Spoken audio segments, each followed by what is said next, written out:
My name is Jonathan Moses. నా పేరు David Norman. We are the students of House of God Sunday School. మేము దేవుని మందిరం విద్యార్థులం. Today world is celebrating Easter.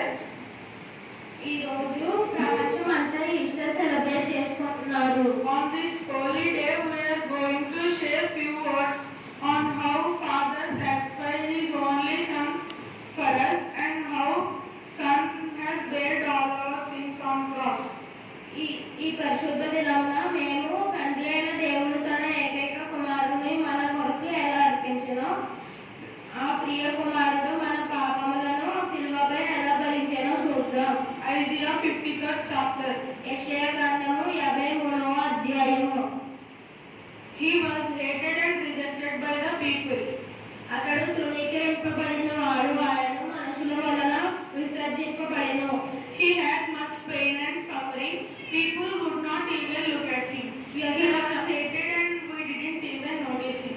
వ్యసనకాంతుడుగాను, వ్యాధిని అనుభవించిన వాడుగాను, మనుషుల చూడనల్లని వాడుగాను ఉండెను.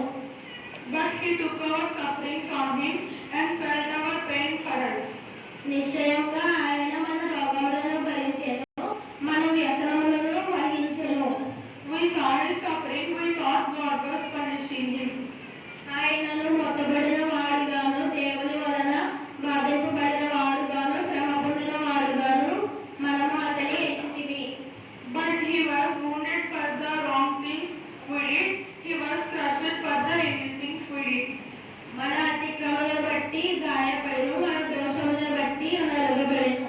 The punishment which made us well was given to him, and we are healed because of his wounds. మన శిక్ష అతని మీద పడెను, ఆయన పొందిన దెబ్బల చేత మనకు స్వస్థత కలిగెను. Lord has laid on him iniquity of us all.